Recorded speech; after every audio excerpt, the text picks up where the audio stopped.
এই যে বলা হচ্ছে যে এবারের ভোটে দুর্নীতি একটা ইস্যু, কিন্তু আমি যতটুকু পর্যবেক্ষণ করে দেখেছি যে দুর্নীতিটা না খুব একটা এখনকার দিনে ইস্যু নয়।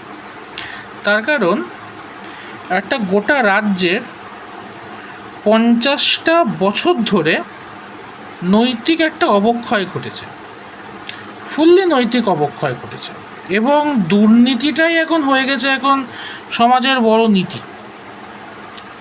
তাই এখনকার মানুষ না, বেশিরভাগ মানুষ, আমি বলবো যে সবাই নয়, কখনোই নয় সবাই, কিন্তু বেশিরভাগ মানুষ ওই দুর্নীতি দেখে আর ভোট দেয় না।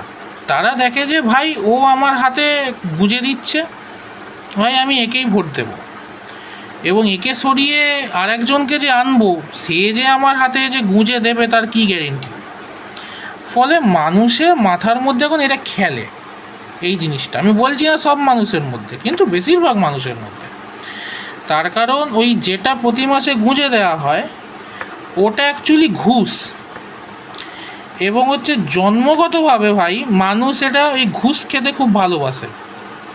ফলে ঘুষটা গুঁজে দেওয়া মানে একটা সমাজের যাকে বলে নৈতিক একটা অবক্ষয় হয়ে যাওয়া। ফলে একটা সমাজের যখন নৈতিক অবক্ষয় হয়েই যায় তখন সেখানে দুর্নীতি আর কোনো ইস্যু হিসেবে তখন কাজ করে না, এবং এই রকম রাজ্যের ক্ষেত্রে এটাই হয়েছে।